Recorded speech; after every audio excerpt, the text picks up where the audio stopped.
Docteur, Oui, voyez-vous ce manioc? oui, je vois les maniocs. Avec votre esprit entrepreneurial, qu'est-ce que vous voyez? Ben, ce que je vois un produit commerçable, un produit qui a été travaillé, auquel on a rajouté une valeur.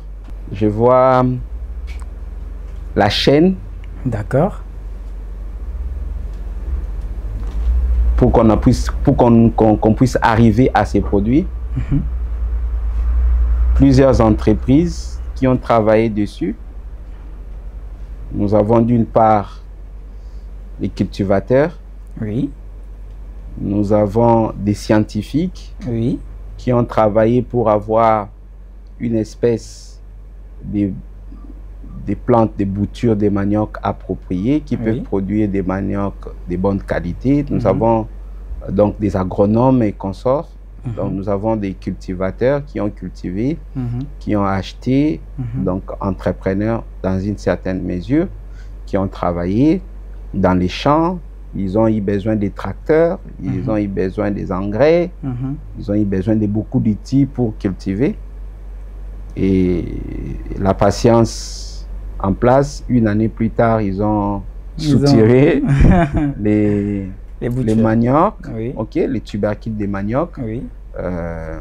Mais ces maniocs devaient être transportés, devaient être d'abord d'ailleurs traités pour avoir les maniocs de qualité propre. Pour avoir, je ne sais pas comment on appelle ça ici, mais la un farine. manioc travaillé, pas la farine comme telle, mais un manioc travaillé. Oui. Nous à Kinshasa, on appelle ça bimpuka. Ah. Ça c'est nouveau. On appelle ça bimpuka. Donc pour avoir ça, et ensuite il y a une maman ou un papa qui a acheté ces sacs de manioc transformés qu'on avait trempés dans l'eau, voilà, et qu'on a mis dans des sacs, ainsi de suite. Et puis il s'est mis à travailler ça, à nettoyer, ainsi de suite.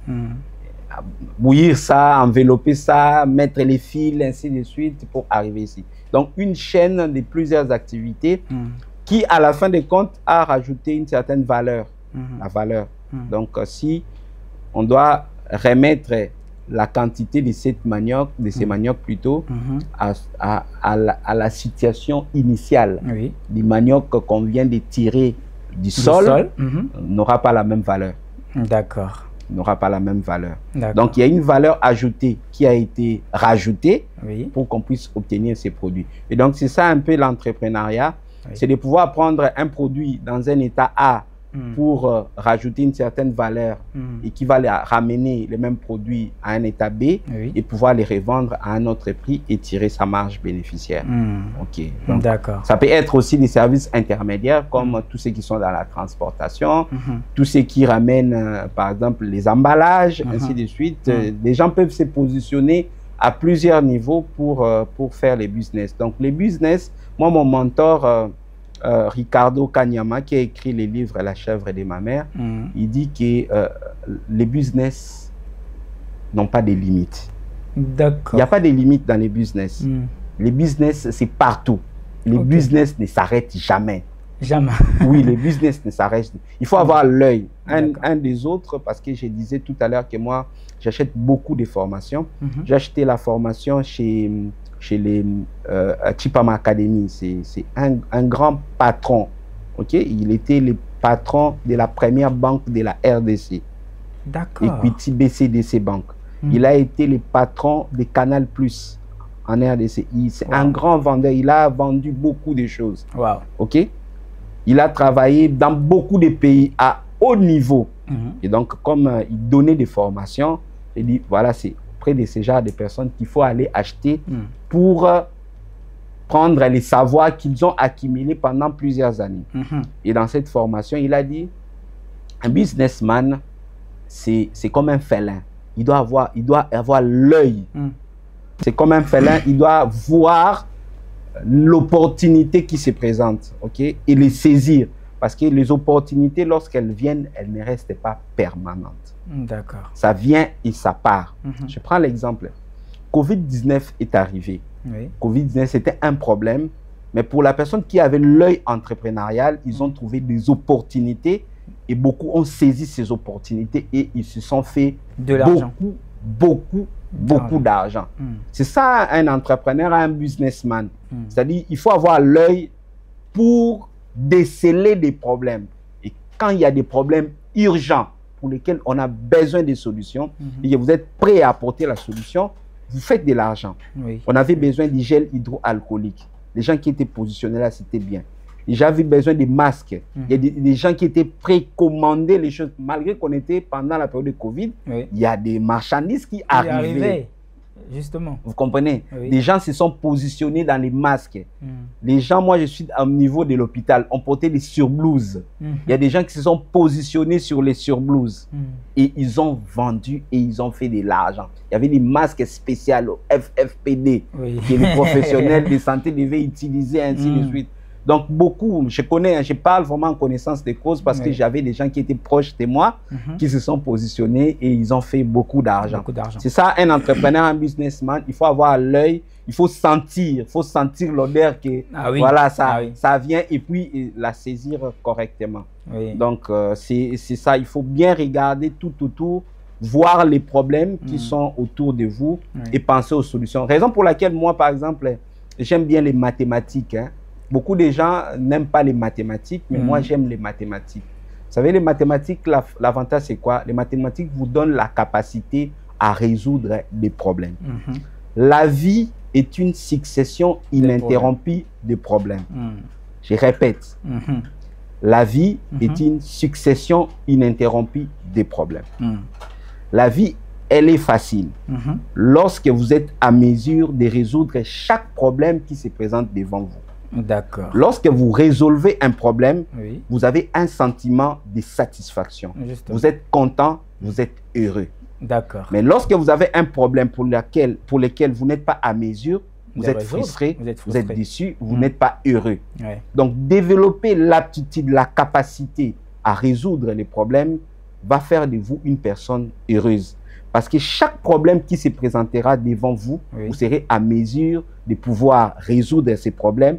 Et une fois que vous avez résolu les problèmes n'existent plus, vous êtes heureux et vous avancez. Vous avancez. Ça, c'est la première des choses. Donc, individuellement, chaque personne doit réfléchir comment résoudre ces problèmes. Deuxièmement, une fois que vous avez l'aptitude de résolution des problèmes, que vous résolvez pour vous-même, mais si vous commencez à résoudre les problèmes des autres personnes, vous devenez entrepreneur. Plus qu'heureux même. Vous comprenez? Pourquoi? Parce que lorsque vous résolvez les problèmes d'une autre personne, et en contrepartie, cette personne vous paye de l'argent. Et donc, moi, c'est pourquoi j'aime les mathématiques. Parce que vous avez un problème, vous avez certaines données, mais vous devez trouver la formule. Vous devez rassembler les données qui sont là-bas, les éléments qui sont sur place, avec des éléments, ainsi de suite. Vous combinez, vous trouvez une formule qui vous apporte une solution et en contrepartie, les gens vous payent de l'argent. Pourquoi? Parce que beaucoup de gens ne sont pas à mesure de résoudre leurs propres problèmes à eux. Et lorsque vous venez résoudre les problèmes de ces personnes-là, les personnes vous payent de l'argent en contrepartie et vous devenez riche. Donc vous aurez une vie enrichie lorsque vous résolvez les problèmes des personnes. Mais la résolution des problèmes reste la clé. Et vous devez affûter cette aptitude de résolution des problèmes. Raison pour laquelle la personne qui est dans les besoins, lui donner la chose dont il a besoin, ce n'est pas la meilleure manière de l'aider. La meilleure façon d'aider une personne, c'est de pouvoir l'aider à développer l'aptitude pour résoudre par lui-même les problèmes qu'il a. Oui, d'accord. Le problème qui s'oppose à lui. Oui. Justement, docteur, merci beaucoup. Là, dans ce manioc, vous avez dit tellement de choses, il y a tellement d'inspiration que je pense que nos téléspectateurs seront émus et contents de vous suivre. Moi, le souhait, c'est que tout le monde devienne entrepreneur. D'accord. Que tout le monde, parce que dans les livres « L'homme le plus riche de Babylone », ce livre dit que pour qu'une nation devienne riche, il faudrait que chaque individu puissent devenir riches. Ah. Et donc, il faudra que les secrets de l'enrichissement soient donnés et dévoilés à tout le monde. Oui, docteur. OK? Justement. Lorsque tout le monde devient riche, la nation devient riche, tout le monde sera riche.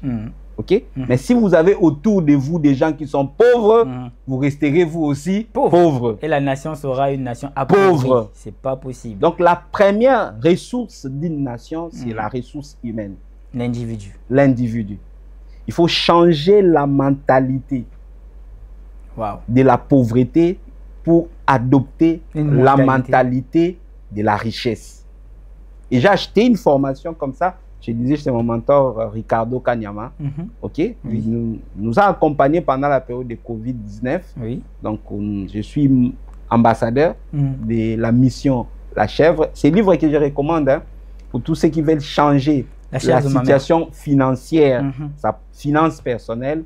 Achetez le livre La Chèvre de ma mère.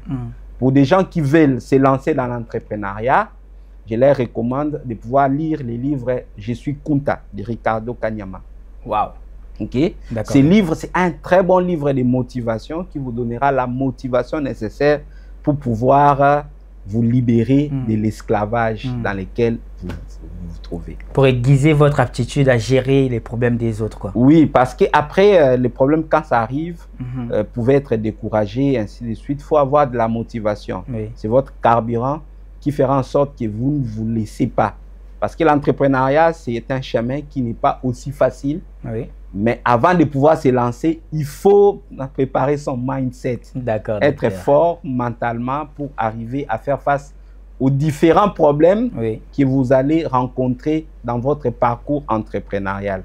Parce que beaucoup de gens échouent parce qu'ils ont rencontré des problèmes et ils ne sont pas à mesure de résoudre les problèmes qu'ils ont parce qu'ils se sont lancés en entrepreneuriat et ils ont abandonné, ils ont échoué. Alors que ce n'est pas ça la clé du succès. La clé du succès, c'est de toujours persévérer. En fait. De persévérer, d'être résilient. Donc, nous sommes un groupe ES. OK, on n'a pas beaucoup parlé de ça. Le groupe ES. D'entrepreneurs déterminés, créatifs, résilients. Nous utilisons l'intelligence collective comme étant les leitmotifs pour le développement de chacune de nos entreprises. Raison pour laquelle cette formation qui était d'abord dédiée aux membres du groupe ES, mais nous avons accepté de pouvoir créer une ouverture pour que d'autres personnes extérieures qui aiment l'entrepreneuriat viennent suivre également cette formation et qu'ils aient la possibilité de pouvoir devenir eux aussi entrepreneurs. Pourquoi pas demain et après-demain devenir également membres du groupe ES, utiliser l'intelligence, le savoir, parce que c'est la chose la plus importante que la personne doit avoir. D'ailleurs, c'est ça, hein, quand on parle de l'enrichissement, c'est d'abord dans la tête. Parce qu'une personne riche, c'est pas une personne nécessairement qui a de l'argent. Parce qu'il y a une différence entre avoir de l'argent et être riche. C'est différent. D'accord, docteur. Tu peux avoir beaucoup d'argent, mais tu n'es pas riche. D'accord, docteur. Tu peux ne pas avoir beaucoup d'argent, mais tu es riche. Finalement, c'est quoi la différence? Il faut bien que vous nous nuancez ces deux expressions. La différence, c'est que l'homme riche a la capacité de produire de l'argent. OK? D'accord. Mais un homme qui a beaucoup d'argent, c'est une personne qui a seulement beaucoup d'argent, qui peut gagner par l'auto, qu'on peut lui donner ou qu'il a volé, il a beaucoup d'argent. OK. Mais un homme riche, c'est cette personne qui a la capacité de produire de l'argent même en partant de rien. OK. Et que l'homme riche, même s'il perd ce qu'il a aujourd'hui, on peut lui voler, ça peut prendre feu. Je t'assure que c'est juste une question de temps, il va redevenir riche comme il était au départ. Parce qu'il a ça, cette capacité. Il a la chose dedans.